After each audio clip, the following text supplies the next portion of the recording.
अस्सलाम वालेकुम जी। मैं हूं मुदस्सिर शरीफ। आज 27 जून 2025 और जुमे का रोज है। इस वक्त की सबसे बड़ी खबर यह है कि सुप्रीम कोर्ट के आईनी बेंच ने जो है पाकिस्तान तहरीके इंसाफ को मखसूस नशिस्तें ना देने का जो है फैसला किया है। और सुप्रीम कोर्ट का जो 12 जुलाई का जो फैसला था, जिसमें ये वाज़ेह तौर पे जो है मौक़िफ़ अख्तियार किया गया था कि पाकिस्तान तहरीके इंसाफ एक रजिस्टर्ड सियासी जमात है और मखसूस नशिस्तों की जो है हकदार है। और उस फैसले के खिलाफ जो है नजर सानी अपीलें जो है, जब 26वीं आईनी तरमीम हुई और उस आईनी तरमीम के नतीजे में जो है सुप्रीम कोर्ट का आईनी बेंच बना और जिसकी सरबराही जो है जस्टिस अमीनुद्दीन खान कर रहे हैं। और 13 रुकनी ये बेंच था और इस बेंच से जब ये समातें शुरू हुई, यानी नजर सानी अपीलें जब समात के लिए मुकर्रर हुई, तो उसके बाद जो है दो जजेस की जानिब से जस्टिस अकील अब्बासी और जस्टिस आयशा मलिक जो है उनकी जानिब से जो है ये अपीलें मंजूर नहीं की जाने गई थी और उन्होंने इस बेंच से जो है अलहदगी अख्तियार कर दी थी। और उसके बाद जो है 11 रुकनी बेंच जो है इस टोटल जो है केस की 17 तकरीबन समातें हुई हैं और उनमें जो है ये सारा मामला हुआ है। आज जो है सुप्रीम कोर्ट के आईनी बेंच जो है ने जो है जस्टिस मंसूर अली शाह का जो 12 जुलाई का जो फैसला था और जिसमें पाकिस्तान तहरीके इंसाफ को मखसूस नशिस्तों का हकदार करार दिया गया था, और उससे कबल जो है इलेक्शन कमीशन का 1 मार्च का जो फैसला था और पेशावर हाई कोर्ट का जो फैसला था उसको कलअदम करार दिया गया था। और अब जो है सुप्रीम कोर्ट के आईनी बेंच की जानिब से जो है सुप्रीम कोर्ट के यानी जस्टिस मंसूर अली शाह का जो फैसला था 8-5 का ये फैसला था और ये 13 जजेस का बेंच था और जिसकी सरबराही जो है जस्टिस काजी फाइज ईसा जो है उस वक्त कर रहे थे। और अक्सरियती फैसला जो है वो जस्टिस मंसूर अली शाह ने तहरीर किया था, आज जो है उसको कलअदम करार दिया गया है।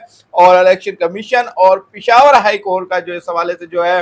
फैसला था उसको जो है बरकरार रखा गया है, उसको बहाल कर दिया गया है। और जिसके मुताबिक जो है अब ये 77 जो है कौमी असम्बली की जो नशिस्तें हैं वो जो है दीगर जमातों में जो है तकसीम कर दी जाएंगी। इस हवाले से फर्दर तफसीलात जो है आपके साथ डिस्कस करते हैं। ये सारा मामला क्या था, क्या क्या जजेस थे, क्या क्या इख्तलाफात थे उनमें, और पाकिस्तान की सुप्रीम कोर्ट के आईनी बेंच ने मखसूस नशिस्तों से मुतालिक फैसले के खिलाफ नजरसानी की अपीलों को मंजूर करते हुए सुप्रीम कोर्ट के 12 जुलाई 2024 के उस अक्सरियती फैसले को कलअदम करार दिया जिसमें कहा गया था फरवरी 2024 में होने वाले इंतखाबात के नतीजे में मखसूस नशिस्तें पाकिस्तान तहरीके इंसाफ को दी जाए। और इस हवाले से बड़ा वाज़ेह मौक़िफ़ था सुप्रीम कोर्ट का, जिसमें कहा गया था पाकिस्तान तहरीके इंसाफ एक रजिस्टर्ड सियासी जमात है और मखसूस नशिस्तों की हकदार है। और जुम्मे के रोज जो है जस्टिस अमीनुद्दीन खान की सरबराही में सुप्रीम कोर्ट के 12 रुकनी बेंच ने नजरसानी की इन अपीलों पर मुख्तसर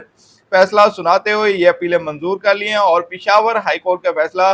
बरकरार रखा गया है। और इस हवाले से चूंकि अब ये 12 रुकनी, इस हवाले से चूंकि 13 रुकनी था, 13 रुकनी थे, 2 जजेस जस्टिस अकील अब्बासी और जस्टिस आयशा जो है इस बेंच का हिस्सा नहीं थे, फिर 11 रुकनी बचा और 11 में से जो है जस्टिस सलाहुद्दीन पहोर जो है आज वो आखिरी रोज इस बेंच से जो है अलहदा हो गए थे, जिसके बाद ये 10 रुकनी जो है बेंच बचा। और इस 10 रुकनी बेंच का ये बुनियादी तौर पे फैसला है और जिसमें जो है 77 मखसूस नशिस्तें जो हैं वो बहाल कर दी गई हैं। और ये अब जो है वो दीगर जो है इससे पहले जब जैसे जस्टिस मंसूर अली शाह के फैसले से कबल जो है पेशावर हाई कोर्ट के फैसले के बाद चूंकि ये दीगर हुकूमती जमातों में चूंकि तकसीम कर दी गई और उसी तनाजुर में ये अब जो है उनको तकसीम कर दिया जाएगा। और इस बेंच के हवाले से अगर बात की जाए तो जस्टिस अमीनुद्दीन खान और जस्टिस नईम अख्तर अखवान, justice Musarrat Hilali, justice Shahid Bilal, justice Aamir Farooq, justice Hashim Kakar और जस्टिस बाक़िर निजफी जो है उन्होंने बुनियादी तौर पे तमाम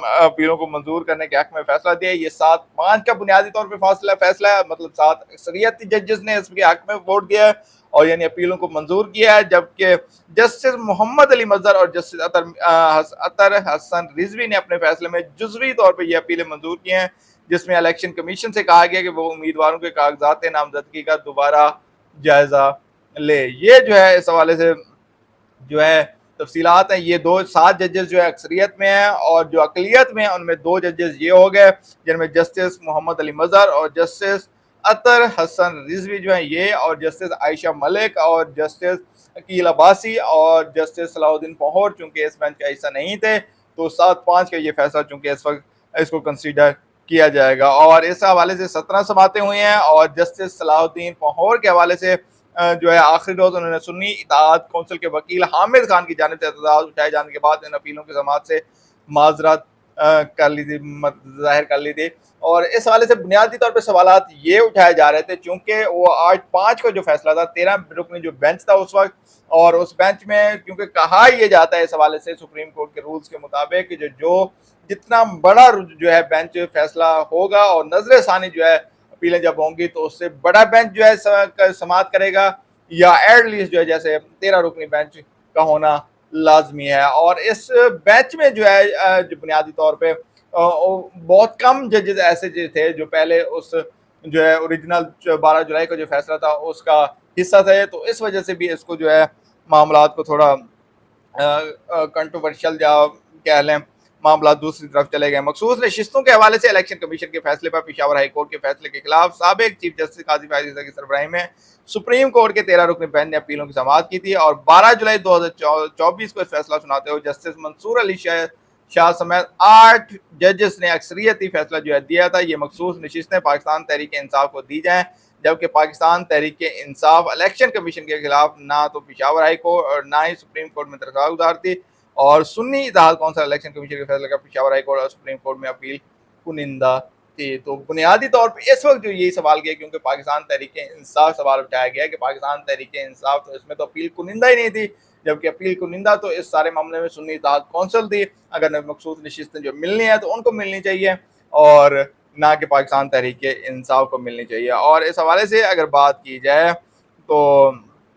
क्योंकि ये फिर उसके बाद दीगर जमातों को जो है हो गई थी, मिल गई थी, और उसके बाद 12 जुलाई के फैसले को के बाद जो है ये मामला जो है जिन लोगों को ये उसके बाद मिली थी पेशावर हाई कोर्ट के फैसले के बाद, फिर उसके बाद उन्हीं लोगों ने, उन्हीं खवातीन ने, उन्हीं सियासी जमातों से ताल्लुक़ रखने वाले लोगों ने और जो है सुप्रीम कोर्ट के 12 जुलाई के फैसले को चैलेंज किया था। और नजर सानी की अपीलों की समाअत 6 मई से सुप्रीम कोर्ट के 13 रुकनी बेंच ने की थी और इस बेंच में उन 8 जजेस में से सिर्फ 4 जजेस को जो है शामिल किया। जो उस वक्त अक्सरियती 12 जुलाई का जो फैसला था उसमें जो अक्सरियती जजेस थे उनमें से सिर्फ 4 जजेस को इस सुप्रीम कोर्ट के यानी बेंच में जो है शामिल किया गया था। उनमें से जस्टिस आयशा मलिक और जस्टिस अकील अब्बासी शामिल थे और जिन्होंने मखसूस जो बुनियादी तौर पर पहले दिन से ही जो है नजर सानी जब अपीलें मंजूर हुई थी तो उन्होंने अपने आप को इस बेंच से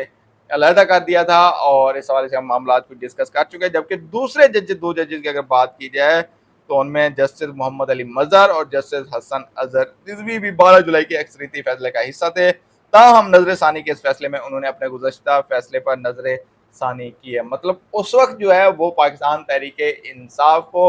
जो है मखसूस नशिस्तें देने के हक में थे और उस हवाले से वो अक्सरियती बेंच का हिस्सा थे। अब चूंकि वो मादर और अब चूंकि वो इस अक्सरियती दोबारा से उन्होंने नजर सानी के हवाले से मामला को कहा है, तो इस हवाले से पाकिस्तान तहरीक इंसाफ का खास तौर पर सुन्नी इत्तेहाद कौंसिल और पाकिस्तान तहरीक हामिद खान का ये मौक़िफ़ था कि नजर सानी की अपीलों को सिर्फ वही जज साहिबान सुन सकते जिन्होंने पहले इस मुकदमे को सुना हो, लिहाजा मौजूदा जजेस नजर सानी की अपीलों को नहीं सुन सकते हैं। और इस हवाले से अगर बात की जाए तो अब इस वक्त जो है मामला जो है यही है कि पाकिस्तान तहरीक इंसाफ को जो है मखसूस नशिस्तें नहीं दी गई हैं और ये जो सारा मामला हुआ था जिसमें पाकिस्तान तहरीक इंसाफ से बल्ले का निशान वहाँ पर हुआ था 8 फरवरी से इलेक्शन से कबल, और फिर उसके बाद जो है सुप्रीम कोर्ट की जानिब से कि उसके बाद जो है पाकिस्तान तहरीक इंसाफ के उम्मीदवारों ने इलेक्शन में 8 फरवरी के इलेक्शन में जो आज़ाद हैसियत में हिस्सा लिया था और उसके बाद जो पाकिस्तान तहरीक इंसाफ के उम्मीदवारों ने कामयाबी हासिल की। फिर उसके बाद मामला इलेक्शन कमीशन में गया। इलेक्शन कमीशन ने जो यकम मार्च का फैसला था कि पाकिस्तान तहरीक इंसाफ जो है मखसूस नशिस्तों के हकदार नहीं है। फिर पेशावर हाई कोर्ट में मामला गया, पेशावर हाई कोर्ट ने उस फैसले को बरकरार रखा। फिर जो है ये मामला जो है सुप्रीम कोर्ट में गया। सुप्रीम कोर्ट के 12 जुलाई को बुनियादी तौर पर यह फैसला सुनाया गया था। 8-5 का ये फैसला था और जस्टिस काजी फायद ईसा इस 13 रुकनी बेंच का जो है हिस्सा थे और उसकी सरबराही कर रहे थे। फिर 26वीं आईनी तरमीम हुई और 26वीं आईनी तरमीम के बाद जो है कॉन्स्टिट्यूशनल बेंच जो है बना सुप्रीम कोर्ट का और उसकी सरबराही जो है जस्टिस अमीनुद्दीन खान ने की है। और उसके बाद जो है इस हवाले से जो है दरख्वास्तें दायर की गई नजर सानी की और नजर सानी की दरख्वास्तों के हवाले से जो है 17 समातें हुई हैं और इन 17 समातों के बाद जो है आज जो है फाइनली पाकिस्तान तहरीक-ए-इंसाफ जो है मखसूस नशिस्तों से महरूम हो गई है और पाकिस्तान तहरीक-ए-इंसाफ को मखसूस नशिस्तें नहीं दी गई हैं और इस हवाले से पेशावर हाई कोर्ट का जो फैसला था उसको बरकरार रखा गया है और ये अब जो है मखसूस नशिस्तें दीगर जो है हुकूमती जमातों में जो है तकसीम